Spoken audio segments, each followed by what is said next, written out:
నమస్తే రమగారు. నమస్తే జయ. రమగారు, ఏదైనా చిన్న సిరీస్ స్టార్ట్ చేద్దామా? అరేబియన్ నైట్స్ చెప్తా. ఓకే. అరేబియన్ నైట్స్లో ఇంతకుముందు మనం ఒక కథ చెప్పాం. మామూలుగా ఇది మంత్రి గారి కూతురు రాజుగారికి చెప్తున్న కథలు కదా, సుల్తాన్కి చెప్తున్నాను. ఒక మనిషి కోతిగా ఉన్నవాడు, ఒక కోతి మాట్లాడి చివరికి మనిషిగా మారి ఒకడిని వాడి తాయెత్తు అవన్నీ పోగొట్టి మొత్తానికి మళ్ళీ రాజకుమార్తె దగ్గర చేరుస్తుంది. అతను సుల్తాన్ అయ్యాడు. ఆ సుల్తాన్ కథ అనమాట ఇది. ఓకే. అయితే ఈ మర్కట యువకుడు వెళ్ళిపోయిన తర్వాత, సుల్తాన్ అయిన తర్వాత రాజుగారి కూతుర్ని పెళ్లి చేసుకున్నాడు. ఆయన పెళ్లి చేసుకుంటే సుల్తాన్ అయ్యాడు.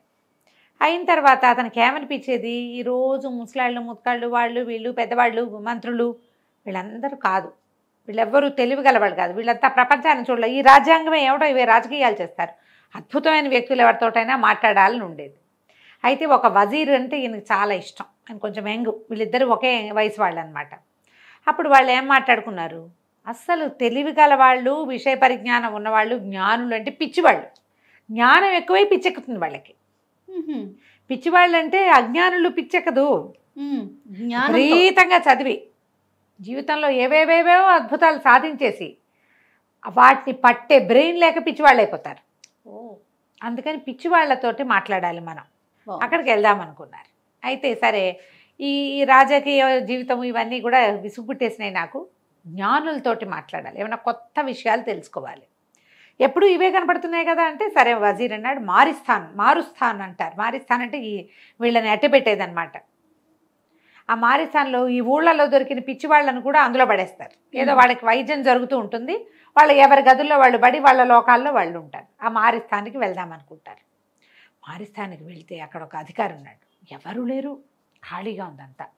ఇదేమిటి ఇదంతా ఖాళీగా ఉందంటే, ఈ మధ్య మొన్న మీ వివాహం అయినప్పుడు చాలామందిని వదిలేసామండి, అందరు వెళ్ళిపోయారు, కేవలం ముగ్గురే ఉన్నారు, వాళ్ళు విడివిడిగా ఉంటారు, గొలుసులతో వేసి కట్టేసి ఉంచుతాం వాళ్ళని అన్నాడు. అనేసరికల్లా వాళ్ళు చాలా తెలివిగల వాళ్ళని నువ్వు నమ్ముతావా అని అడిగాడు సుల్తాన్. అడిగితే అధికారి అన్నాడు, ఎందుకు నమ్మనండి, వాళ్ళు ఇంతంత ఉద్గ్రంథాలు చదివేస్తూ ఉంటారు, పుస్తకాలు కావాలంటారు, పుస్తకాలు సప్లై చేస్తాం, చదువుకుంటూ ఉంటారు, ఎవడి లోకంలో వాడు ఉంటాడు, వాళ్ళు ముగ్గురు ఒకే గుహలో 3 చోట్ల గొలుసులు వేసి కట్టబడి ఉంటారు. ఆ గొలుసులు అక్కడికి ఇక్కడికి కూడా వెళ్తాయి, బయటికి వెళ్ళిపోకుండా గొలుసులు లోపల కదలడానికి వీలుగానే ఉంటాయి, గొలుసులతో కట్టబడి ఉన్నారు. వాళ్ళు ఇంతంతలా ఉద్గ్రంథాలు చదివారు, ఒకటి చదివి పక్కన పడితే రెండో వాడు దాన్ని చదివి విసిరేస్తాడు, అలా చదివేస్తున్నారు, మీరు వాళ్ళతోటి మాట్లాడచ్చు, వాళ్ళ వల్ల మీకు చాలా జ్ఞానం వికసిస్తుంది అన్నాడు.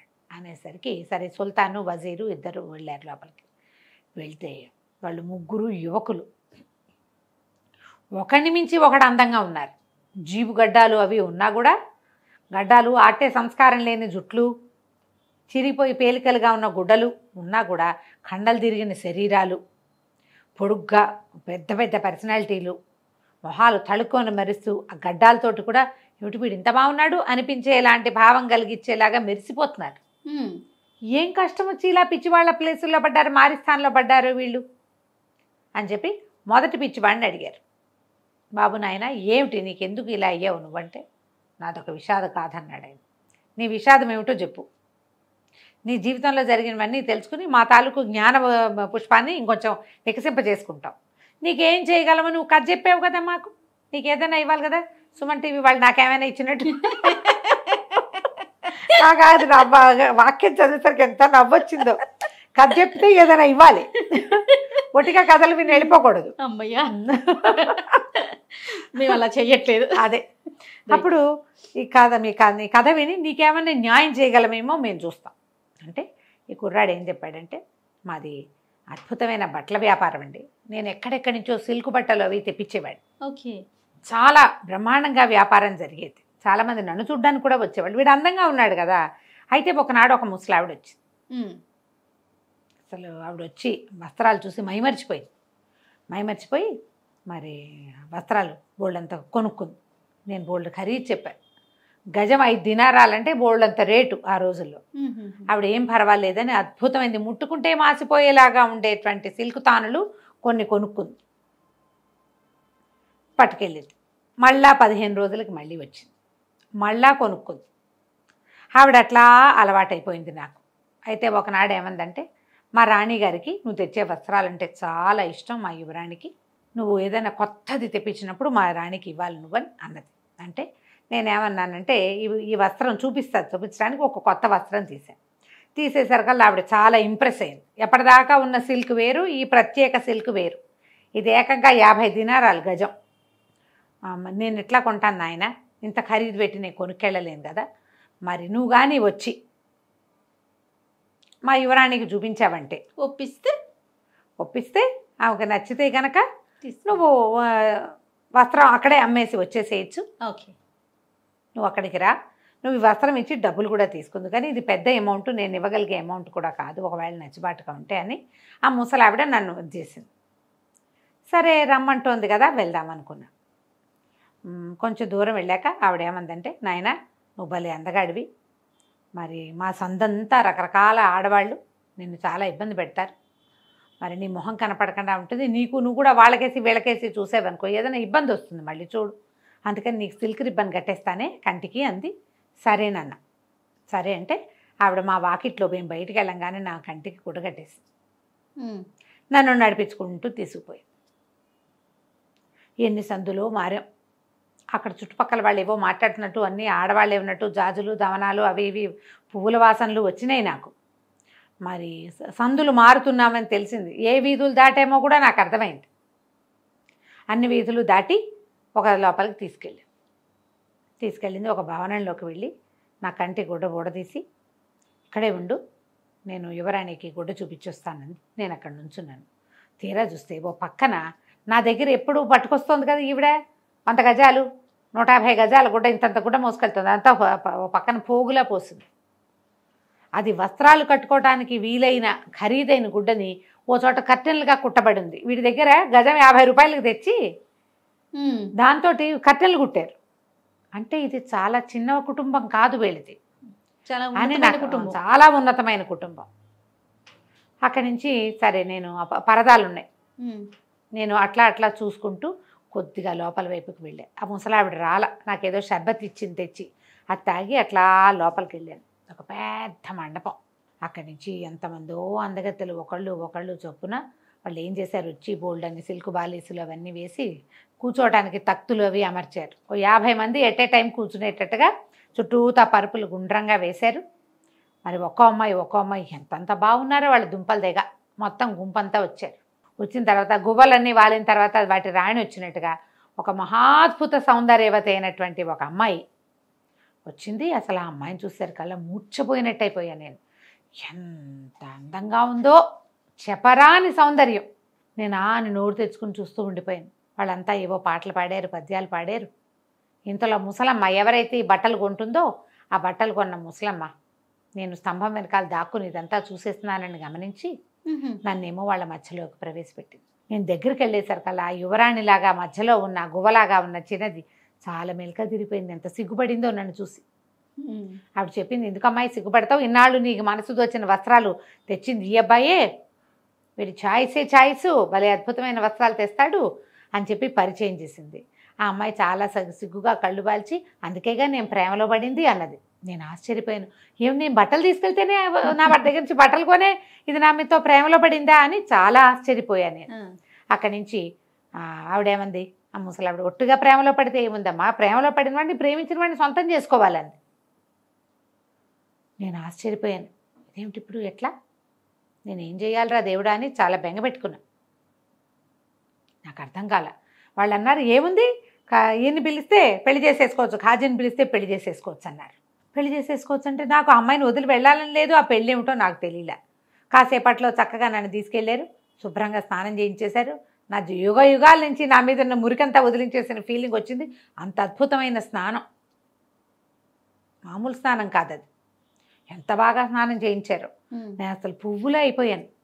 అంటే వీడు మామూలుగా స్నానాలకు వెళ్ళడం తెలుసు వాళ్ళకి, ఇది ఏదో అద్భుతమైన మహలు స్పెషల్. అక్కడి నుంచి తీసుకెళ్ళారు. మరి ఖాజీ వచ్చాడు, నీకు కుబూల్ హై అని అడిగారు. నేను సరేనన్నాను. ఇక నేను ఎన్ని రోజులు ఆ ఇంట్లో గడిపేశానో నాకు తెలియదు. నా భార్య నేను స్వర్గ సుఖాల్లో తేలిపోతూ ఉన్నాం. చాలా రోజుల తర్వాత ఒకరోజు రాత్రి కల్లో మా అమ్మ కనపడింది. తల్లుంది వీడికి, తెగేడుస్తుంది మా అమ్మ. అయ్యో మా అమ్మ నా కోసం బెంగపెట్టుకుంటోందేమోనని పొద్దునే లేచి నేను దిగాలుగా మొహం పెట్టుకున్నాను. అయితే నా భార్య అంతా ఇటుకు దిగాలు పడుతున్నావు, ఏమైందని అడిగింది. నన్ను అడిగితే మా అమ్మని చూడాలనుంది అంటే, వెళ్ళిరా కొద్ది రోజులు ఆవిడతో ఉండి మళ్ళీ రా అంది. మరి నా వ్యాపారం అన్నాను. వెళ్ళినాళ్ళు వ్యాపారం చేసుకో, మధ్య మధ్యలో వస్తూ పోతూ ఉందు కానీ అని చెప్పింది. సరే బాగానే ఉంది. నన్ను కంటికి నల్ల సిల్క్ దారం పరదా కట్టేసి తీసుకుపోయారు. ఆ ఇల్లో నాకు తెలియదు, అది ఎక్కడికి వచ్చానో నాకు తెలియదు. తీసుకెళ్ళారు, ఇంటి దగ్గర దింపారు.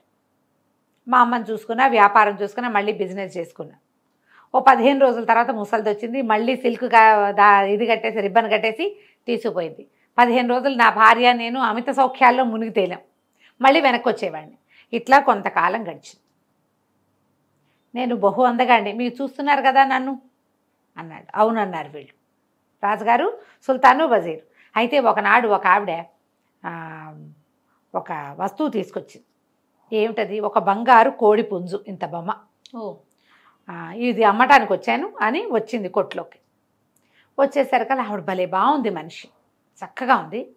నా భార్య అంత కాదు కానీ భార్య అంటే అలవాటైపోయింది. ఈవిడ బాగుంది.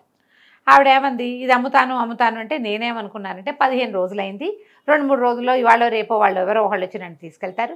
భార్యకి గిఫ్ట్గా ఇవ్వడానికి బంగారపు కోడి పుంజు బొమ్మ బాగా పనిచేస్తుందని, ఎంతో బాగుంది. దాన్ని అటు ఇటు తిప్పి చూశాను. దాని ముక్కుకి ఒక పచ్చ ఏదో పెట్టారు, కంటికి ఒక వజ్రం పెట్టారు, ఇంత బొమ్మ చాలా బాగుంది. దీని ఖరీదు ఏమిటంటే ఆవిడంది, ఏమీ వద్దు, నిన్ను ఒక్కసారి ముద్దు పెట్టుకొని ఇవ్వమంది అనేసరికల్లా ఇది ఆశ్చర్యపోయాను నేను చాలా.